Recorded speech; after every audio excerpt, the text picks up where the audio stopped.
Protests have erupted across the U.S. in response to the killing of George Floyd by police. Many protesters have been tear-gassed or hit with rubber bullets. Thousands have been arrested. The stunning arrest of a CNN correspondent while covering the aftermath of protests in Minneapolis has drawn widespread criticism. But that was only the first major instance in what has now become a disturbing trend over the past few days. I'm pressed!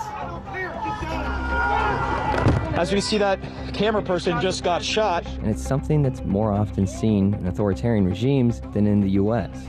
Journalists covering the protests throughout the U.S. are increasingly finding themselves deliberately targeted by police with tear gas, rubber bullets, Damn it! pepper spray, or outright arrest. A running tally from our partners at Bellingcat has tracked over 100 cases of police abuse against journalists in the U.S. over the past few days. In this video, we're looking at video feeds, satellite imagery, and social media to break down the details of how police have been targeting the press.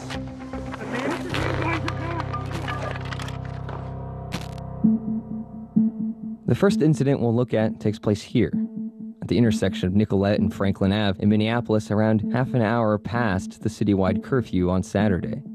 In the videos, as a column of protesters makes its way toward downtown Minneapolis, a convoy of police vehicles suddenly arrives and blocks the street, effectively splitting the protesters in two. A little over 30 seconds after they arrive, tear gas, rubber bullets, and at least one flashbang are all used as protesters scatter. WCCO cameraman Tom Aviles is positioned on the north side of the intersection. He's almost immediately struck by a less lethal round before retreating to a building corner. Despite identifying himself as press and wearing his credentials, he is first told by an approaching policeman to leave. Go! Where do I go? I'm with WCCO! He asks where to go, but isn't told anywhere specific. He is then told to get on the ground and subsequently arrested. There are two more groups of journalists on the south side of the intersection. A reporter and cameraman from WCCO and an MSNBC crew with reporter Ali Velshi. Both are forced to move back as tear gas is fired in their direction. By this point, the street is mostly clear of protesters. Eventually, Velshi is interrupted while continuing his reporting and says he was hit in the leg by a rubber bullet. Yeah, I got hit. Hold on. The next morning, he tells MSNBC he was fired at again by a new group of police officers. We yelled, "We're media." They responded, "We don't care," and they opened fire a second time. A few blocks south of that, a group of journalists are filming a line of state police set up just to the south of the city's 5th Precinct building.